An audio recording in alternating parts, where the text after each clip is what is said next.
예, 오늘은 성령 강림절후 21번째 주일이고 오늘 주어진 본문이 욥기 말씀입니다. 제가 이렇게 보니까 욥기 말씀으로 처음 설교를 하는 것 같습니다.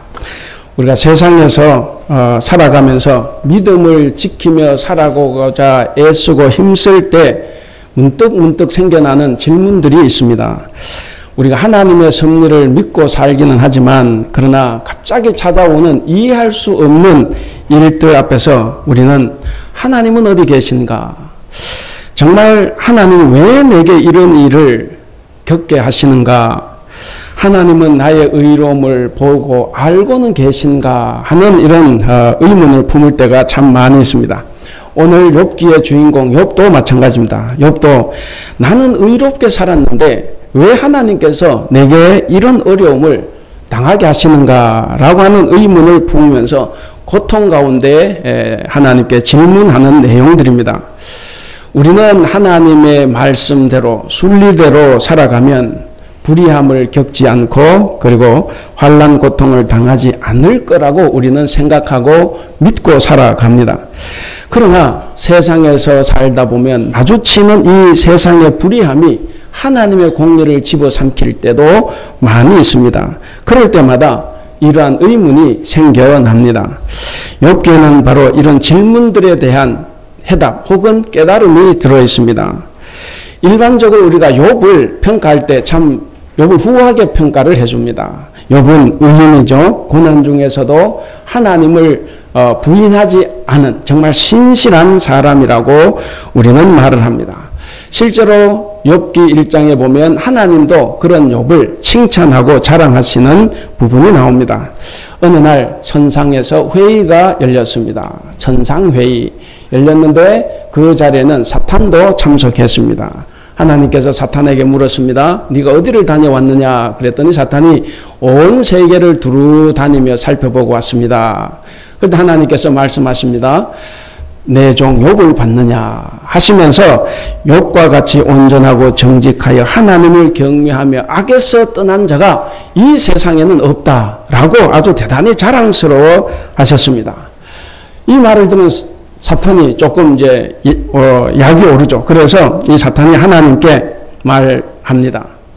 하나님께서 그에게 넘치도록 복을 주시니까 하나님을 섬기지 만약에 그에게 고통을 가하고 모든 소유물을 다 치면 틀림없이 하나님을 욕하고 떠날 겁니다 라고 하면서 욥을 한번 시험해 보자고 제안을 합니다. 이 제안을 들은 하나님께서 내 종 욥을 너무나 사랑하고 저렇게 착하게 사는데 시험하면 안 되지. 그래서 시험을 거절을 해야 되는데 하나님께서는 오히려 흡족하게 생각했습니다. 네가 어떤 시험이라도 가해봐라. 절대로 내 종 욥은 나를 부인하지 않는다. 그래도 나를 섬길 것이다 라고 하면서 그 시험을 받아들였습니다. 그로 인해서 욥은 바르게 살고 있었지만 고난 가운데로 빠져들고 말았습니다. 그야말로 다 잃어버리고 욥의 인생은 뒤죽박죽 되었습니다. 자녀들도 한순간 7명이 다 죽었습니다. 재산도 다 날아갔습니다. 몸에는 오만 병들이 들어가지고 기와 창으로 끌어야만이 이 해소가 되는 그런 인생이 되고 말았습니다. 자, 이 소식을 들은 욥의 세 친구들이 멀리서 각자 멀리서 찾아왔습니다. 그런데 욥의 모습을 보니까 다들 할 말이 없어요. 왜? 어떻게 저렇게 비참한 몰골로 바뀌었는지. 그래서 땅만 내려다보고 할 말을 다 잃어버리고 7일 동안 그렇게 있었습니다. 그러다가 욥기 3장 1절부터 보시면 7일 후에 욥이 드디어 입을 열었습니다. 욥이 입을 열어서 첫 말이 자기 생일을 저주합니다. 어찌하여 내가 모태에서 죽지 않았던가? 어찌하여 어머니 배에서 나오는 그 순간에 내가 숨이 끊어지지 않았는가? 내가 그때 죽었더라면 지금 이 꼴은 안 당할 건데. 정말 한마디 한마디가 절규입니다. 처음에 욥의 처참한 모습을 보고 한마디도 할 수 없었던 친구들도 이제 입을 떼기 시작합니다. 욥이 자기 생애를 저주하며 하나님을 원망하고 하나님께 불평을 터뜨린 것 같으니까 말을 하는데 오늘 본문과 관련해서 엘리바스의 말만 보면 엘리바스는 4장에서 5장에서 그런 말을 하죠. 내가 말하지 않으니까 옛날 어렸을 때 내가 가만히 있으니까 내가 가만 떼긴 줄 아냐. 네? 내가 가만히 있으니까 입이 없어 말 못하는 줄 아냐? 하면서 이제 말을 하기 시작합니다. 내가 말하지 않으려고 했지만 참을 수가 없다. 미련한 사람은 자기의 분노 때문에 죽고 어리석은 사람은 자기의 질투 때문에 죽는 법이다 라고 하면서 바로 욥이 미련하고 어리석다고 이야기를 하는 겁니다. 욥의 친구들은 다른 게 없어요. 욥의 친구들은 자신들이 가지고 있는 고정된 인과응보의 교리로 바로 하나님에 대해서 추측하며 욥에게 접근했지, 욥이 처한 상황에 대해서는 전혀 이해하려는 마음도 없었고 이해하지도 못하고 있습니다. 그 결과로 이 욥의 세 친구들은 욥에 대한 공감 능력은 완전히 다 상실해 버렸습니다. 전혀 공감하지도 못한 채 지금 욥이 당하고 있는 고난은 과거에 네가 저지른 죄악 때문에 그렇다라고 하면서 회개하라고 계속 독촉을 합니다.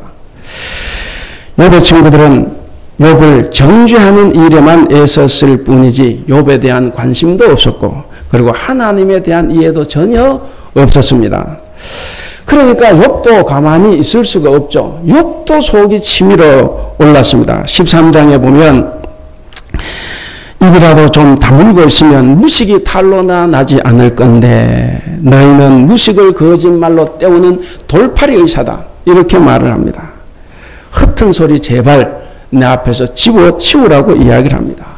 그래도 분이 풀리지 않아요. 친구들의 말을 계속 듣고 있잖아요. 그래서 하나님을 원망합니다. 하나님 원망하는 것을 보면 나는 분하고 괴로워 말을 하지 않고 견딜 수가 없습니다. 차라리 죽는 게 낫습니다. 나를 죽여주세요.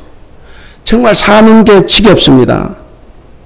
13장 19절에 보면 그래 봅니다. 침 꼴깍 삼킬 동안만이라도 제발 나를 좀 내버려 두세요. 어떻게 나를 이렇게 보고 나를 힘들게 하느냐 하는 그런 탄식을 쏟아냅니다. 이렇게 욥은 하나님이 원망스러워서 심장이 터질 것 같은 이 아픔, 그것을 겪고 있는 상태인데도 친구들마저도 네가 잘못한 게 있으니까 벌을 받지. 그러니까 이 친구는 계속해서 욥의 영장을 지릅니다. 욥은 환장하고 미칠 노릇입니다. 오늘 본문은 22장의 엘리바스의 말에 대한 욥의 답변입니다.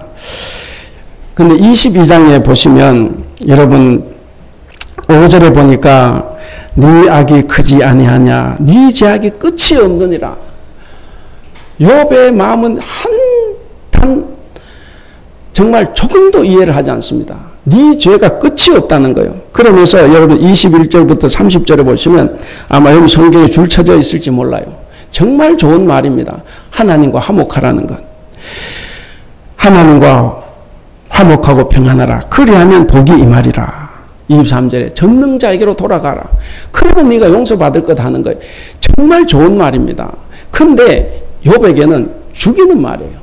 아무리 좋은 하나님의 말씀도 적용을 잘못하면 한 사람을 죽이는 겁니다. 엘리바스는 머리부터 발끝까지 이 인과응보론에 매여 있는 사람입니다. 원인이 있으면 반드시 결과가 있다는 거예요. 결과를 보니까 원인이 있는 거예요. 그전에는 욥이 착하게 살았다고 생각했지만 욥이 지금 이렇게 고난받고 있는 것은 저주받은 거예요.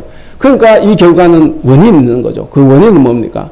하나님께서는 순종하는 자에게 복을 주시고 불순종하는 자에게 저주를 내리는 겁니다. 그래서 네가 죄를 지었네.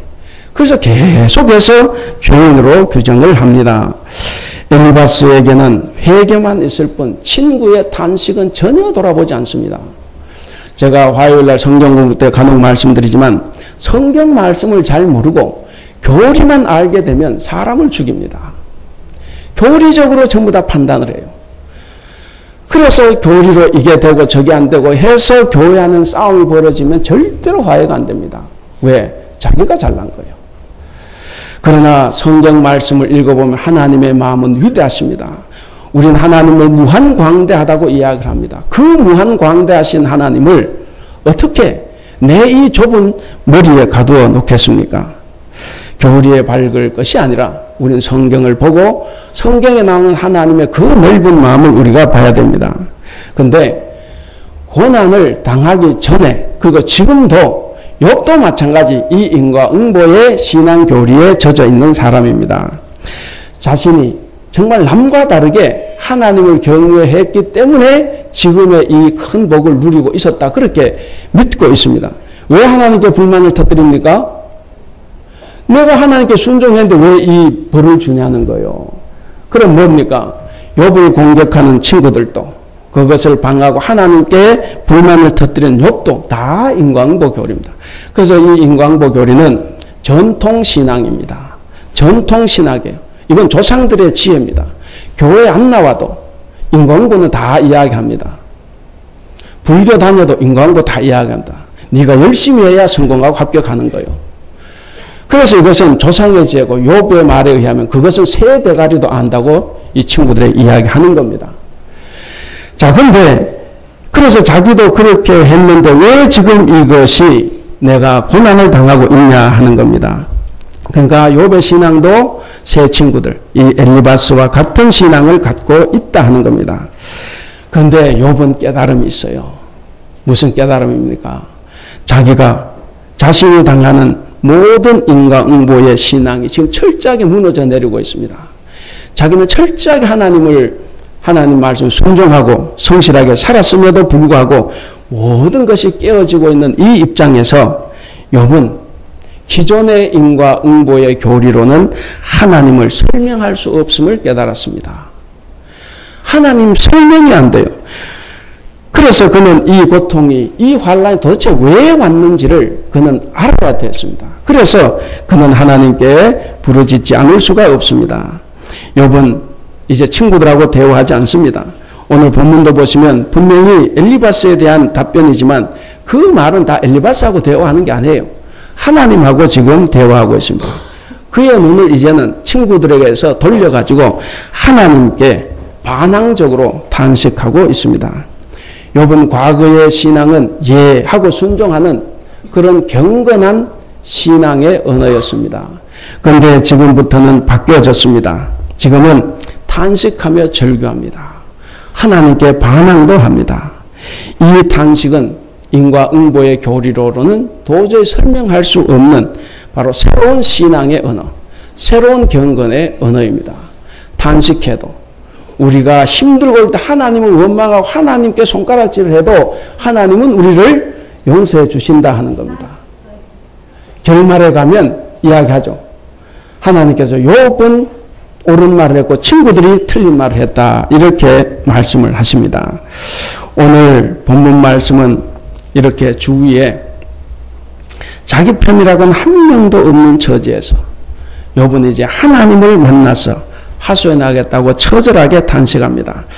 우리가 2절부터 4절까지 한번 읽어보겠는데요. 우리가 개역 개정판을 읽었지만 지금 여기 띄우는 글은 표준 세번역입니다. 이 욥기는 표준 세번역으로 읽어야 우리가 이해가 빠릅니다. 그래서 2절부터 4절까지 우리가 다 같이 한번 읽어보겠습니다. 시작. 오늘도 이렇게 처절하게 탄식할 수밖에 없다니 내가 받는 이 고통에는 아랑곳 없이 그분이 무거운 손으로 여전히 나를 억누르시는구나.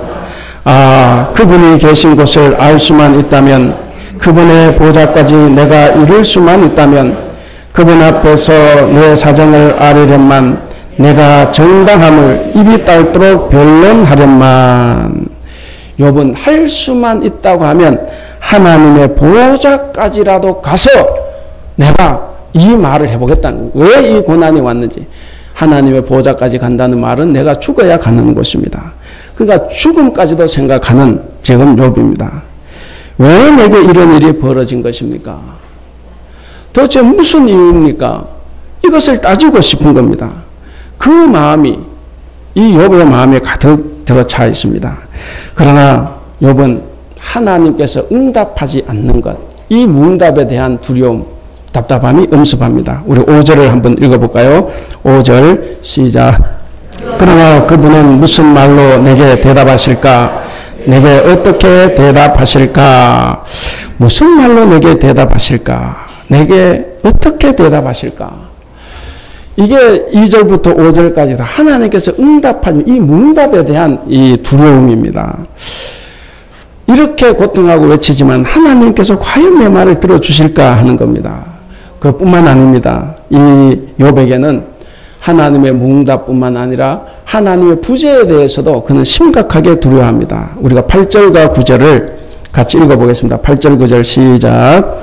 그러나 동쪽으로 가서 찾아보아도 하나님은 거기에 안 계시고 서쪽으로 가서 찾아보아도 하나님을 볼 수가 없구나.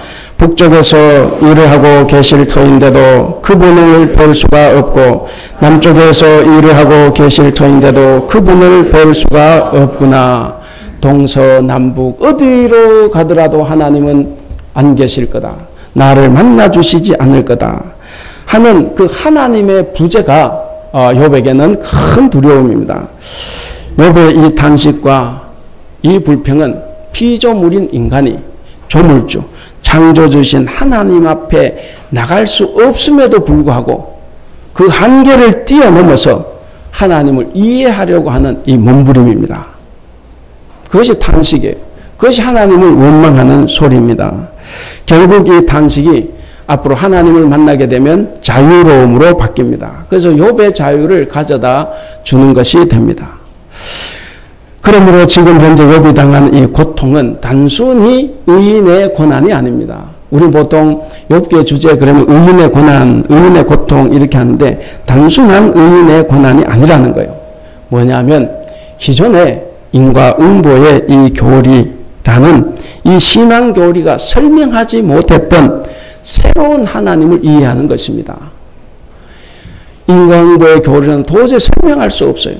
그 새로운 하나님을 알고자 하는 것이 바로 이 고통이다 하는 거죠. 엘리바스는 자신의 고정된 신앙관으로 욥을 바라봤습니다. 자신의 고정된 신앙관이 뭡니까? 바로 인과응보의 교리입니다. 본인은 그것이 옳다고 믿어요. 아마 엘리바스도 지가 고통당하면 그 소리 안 할 거예요. 우리는 내가 경험해보지 못했기 때문에 하는 일이 많습니다. 그래서 인간은 자기가 경험해본 것까지만 알아요. 그래서 남이 겪은 것을 함부로 내가 판단할 수가 없습니다. 바로 이 엘리바스는 자신이 가지고 있는 그 고정된 신앙관으로만 욥을 봤습니다. 그렇기 때문에 이 친구들의 방문과 충고는 욥에게 전혀 위로가 되지 않았습니다. 오히려 상처를 주고 반감만 심어줬습니다. 모든 삶의 울타리가 깨어진 이 욥을 이 엘리바스는 자신의 울타리 안에서만 바라다 봤습니다. 한 발이라도 빼서 이 욥의 마음으로 들어갈 볼 생각은 전혀 하지 않았습니다. 우리는 이제 지금까지 살펴본 이 본문, 이 욥기의 말씀을 통해서 세 가지 교훈을 한번 찾아보려고 합니다. 하나님의 뜻과 교회의 사명과 성도의 신앙 자세에 대해서 하나씩 살펴봄으로써 은혜를 나누고자 합니다. 먼저는 하나님은 우리의 기도에 침묵하시지만 그러나 그 침묵에는 하나님의 깊은 뜻이 있다 하는 것입니다. 여러분 성경에 보면 안타까운 사람들이 많아요. 욥만큼 안타까운 사람 많은데 우리는 그 중에 한 명 야곱을 들 수가 있습니다. 야곱은 아내가 4명이 있었습니다. 가장 사랑했던 아내가 라헬이죠. 라헬에게서 2 아들이 태어났습니다. 요셉과 베냐민인데 특별히 첫 번째로 태어난 이 요셉을 무척이나 사랑했습니다. 그래서 완전 편애했죠. 다른 아들이 다 들여서 일해야 되는데 얘는 채소고만 입혀서 집에서만 키웠습니다. 그러니 형제들이 얼마나 싫어했겠습니까? 자, 그런데 그러던 중 어느 날 다른 아들들이 이 요셉을 이스마엘 상인들에게 팔아넘기고 아버지 야곱을 속입니다.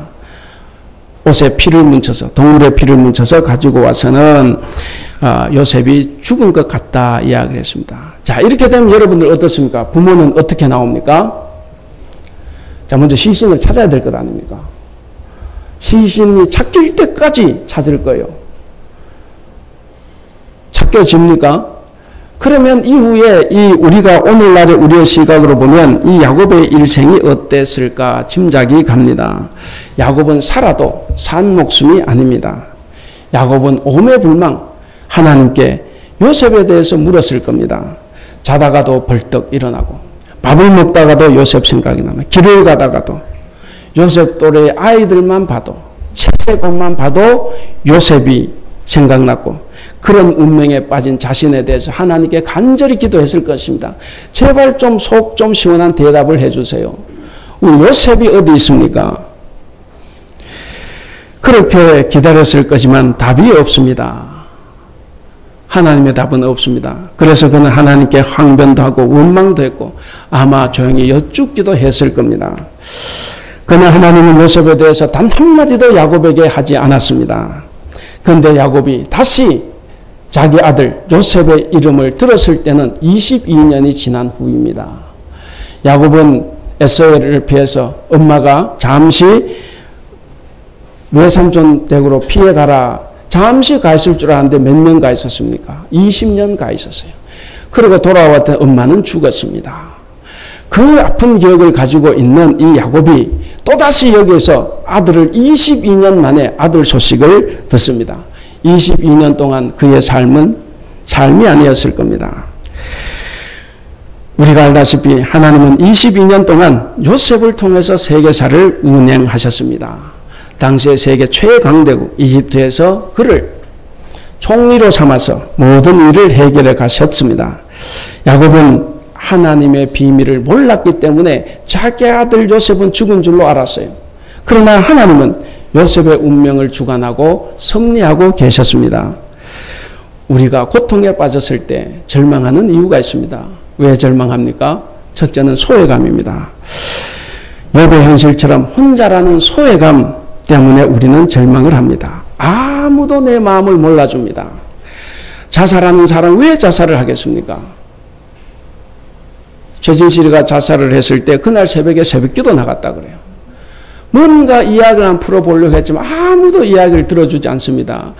뭐 탤런트가, 인기 배우가 아무도 몰라줍니다. 그래서 자살을 했을 겁니다.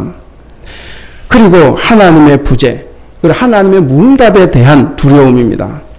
예수님을 따르고 교회에 헌신하고 정의를 추구하고 세상에서 정직하게 바르게 살면 고통 없는 환난 없는 삶을 살아야 하는데 정반대의 일을 겪는 경우가 허다합니다.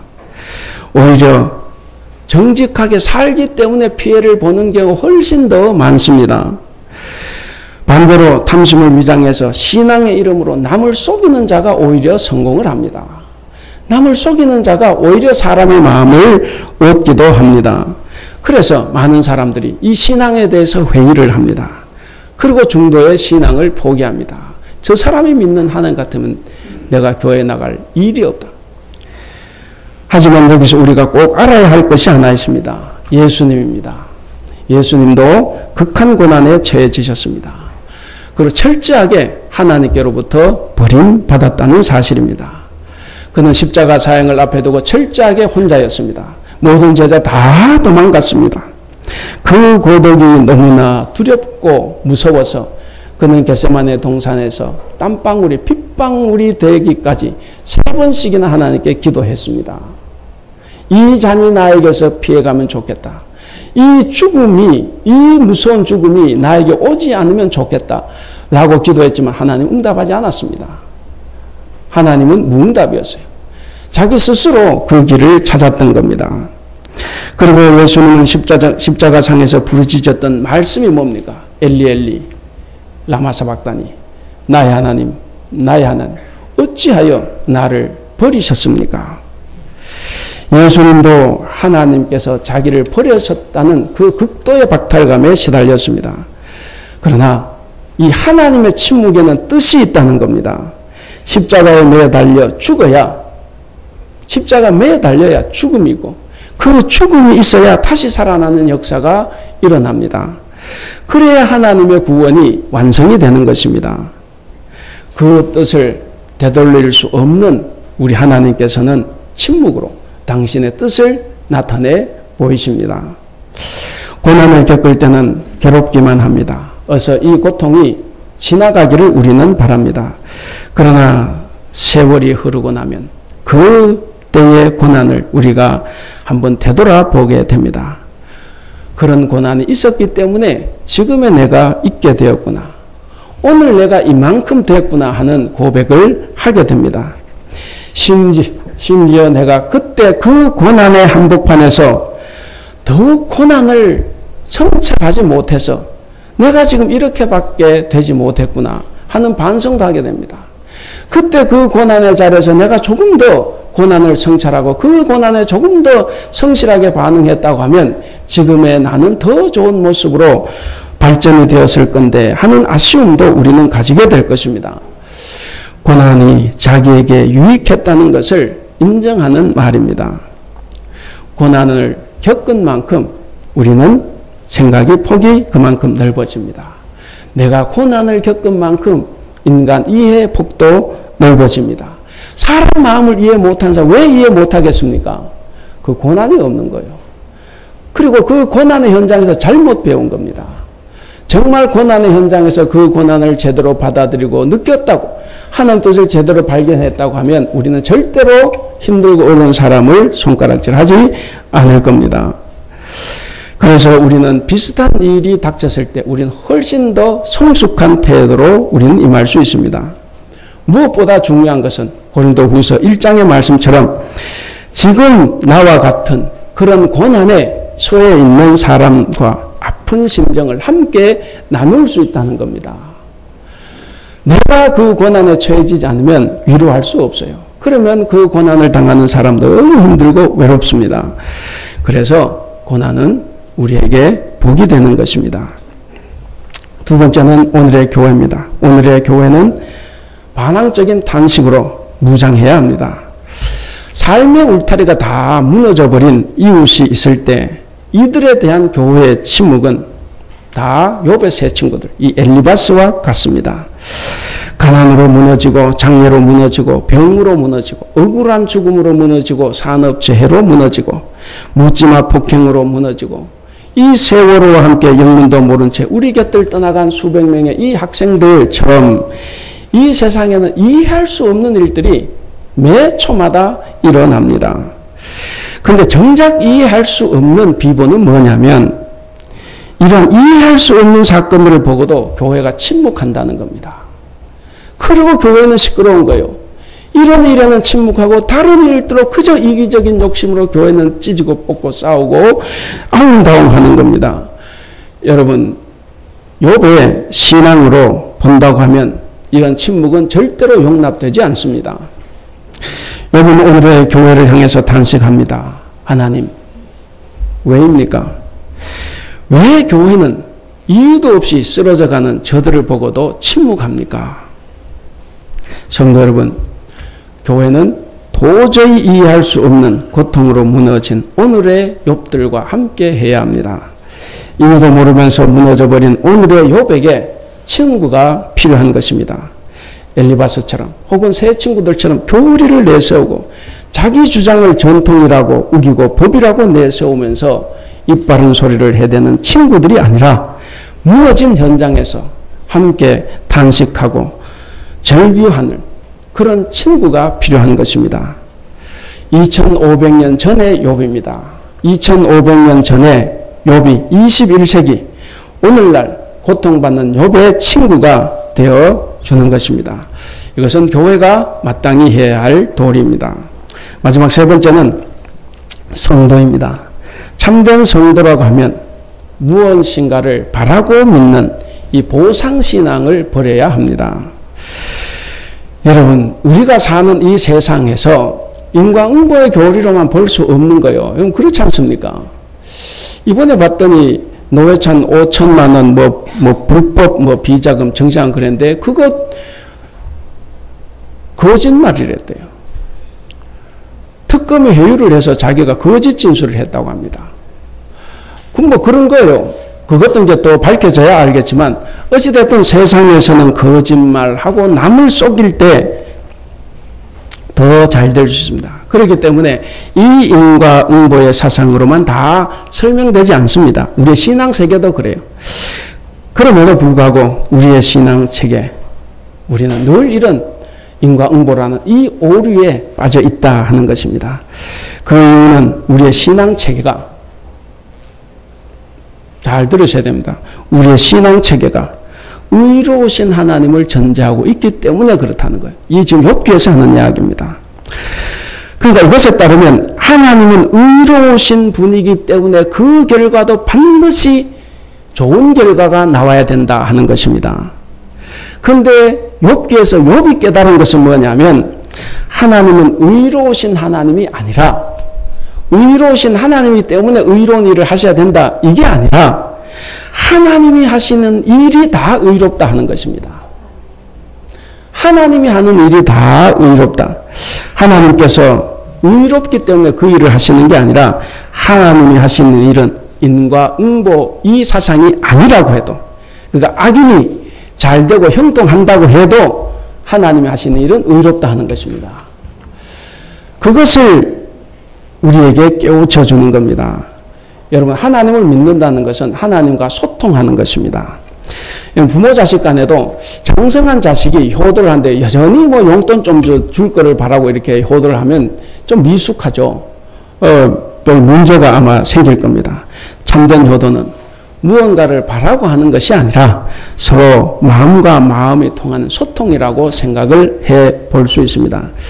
소통이 되면 부자지간에 큰 문제가 없을 것이다.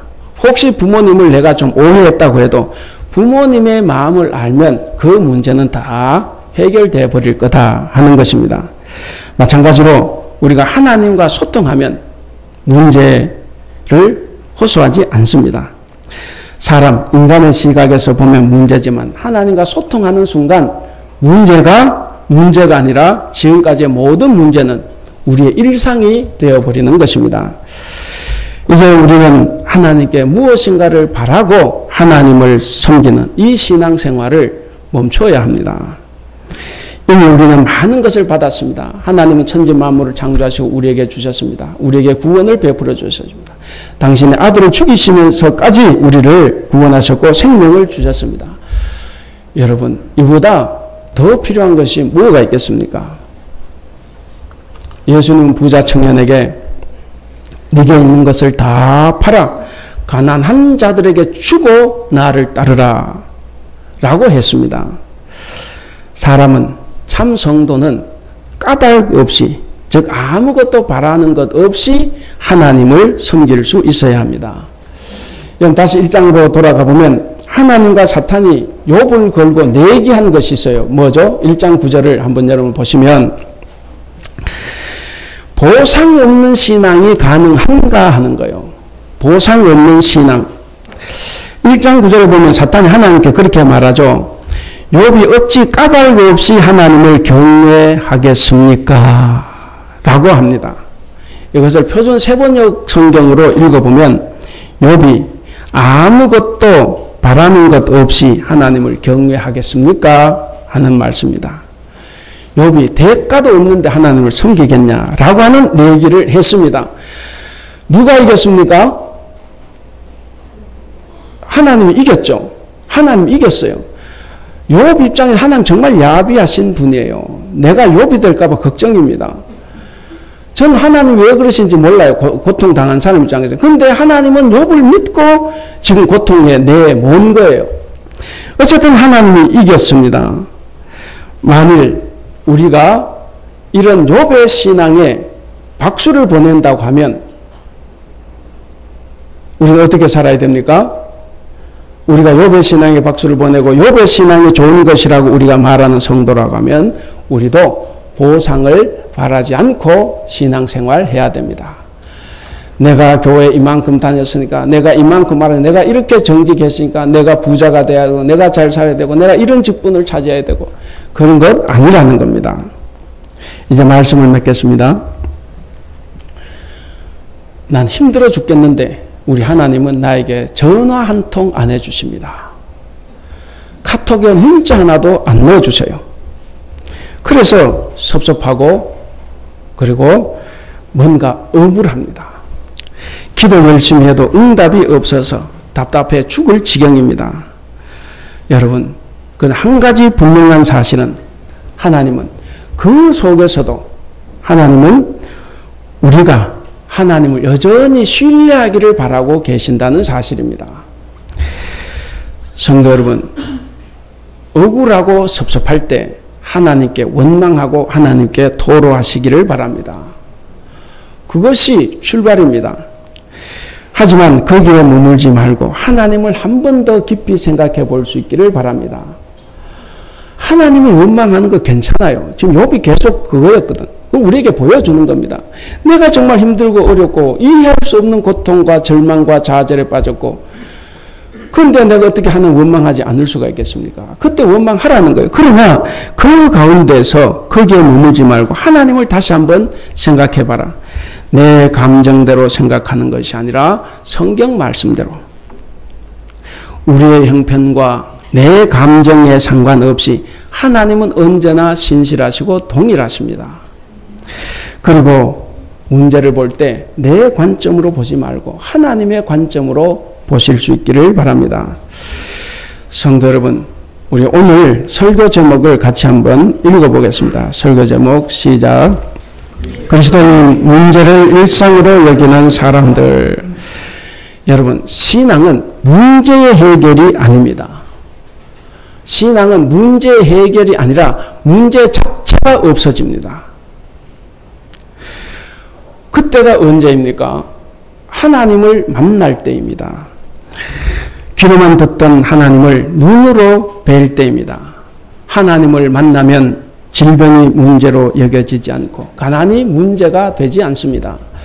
그리고 고난이 문제로 여겨지지 않고 모든 것이 일상이 되고 맙니다. 하나님을 만나도 질병은 여전히 가지고 있습니다. 하나님을 만나도 가난은 여전히 유지되고 있습니다. 하나님을 만났음에도 불구하고 고난은 여전히 존재합니다. 그럼에도 이것을 문제로 삼지 않고 일상이 되어 살아가는 사람, 그 사람이 진정한 그리스도인이다 하는 것입니다. 사랑하는 우리 대북교회 성도 여러분, 그리고 오늘 우리와 함께 예배하는 성도 여러분, 우리가 정말 두려워할 것은 고난이 아닙니다. 고난이 아니라 하나님과의 관계입니다. 하나님이 혹시 부재하신 것은 아닌가? 하나님이 내 소리에 응답하지 않는 것은 아닌가? 중요한 것은 고난 가운데서도, 그런 가운데서도 하나님을 신뢰해야 됩니다. 그러면 하나님은 우리의 고난을 일상이 되게 하심으로써 고난을 이기게 하십니다. 그 고난을 이기게 하심으로써 우리에게 가장 좋은 것으로 채워주실 것입니다. 이번 한 주간도 이 믿음으로 고난 속에서도 승리하며 살아가시는 여러분들이 될 수 있기를 주님의 이름으로 축원합니다. 우리 함께 앞에 나온 기도 제목을 가지고 잠시 우리가 작은 소리로 통성으로 기도하겠습니다. 고난 속에서도 욥처럼 우리도 하나님을 찾고 찾는 자가 되게 하여 주옵소서. 우리는 하나님을 잘 몰라도 하나님은 나를 알고 날마다 때마다 인도하시니 우리가 그것을 믿고 굳세게 살아갈 수 있도록 주님 도와주시옵소서. 고난의 원인을 몰라 억울하고 답답할 때 주님을 원망하고 탄식하며 하나님 더 알아갈 수 있도록 해 주옵소서. 보상신앙을 바라고 하나님과 소통하는 것으로 만족하는 우리가 될 수 있도록 우리가 함께 기도하겠습니다. 기도하겠습니다. 사랑이 많으신 우리 하나님 아버지 감사합니다. 우리가 이제까지는 세상의 모든 것을 넉넉히 소유하면 행복하게 살 수 있으리라 생각했습니다. 그런 생각이 얼마나 부질없는 것인지 오늘 우리는 이 말씀을 통해서 분명히 깨닫게 되었습니다. 그러나 이제 우리에게 천국 가는 비밀을 가르쳐 주시고 이 세상에서 천국을 이루어 살 수 있는 방법까지 알려주시니 참으로 감사합니다.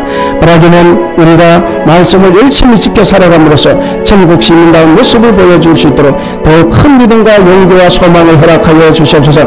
사랑 많으신 우리 하나님 아버지, 우리가 때때로 고난을 당할 때 주님께 탄원하며 호소합니다.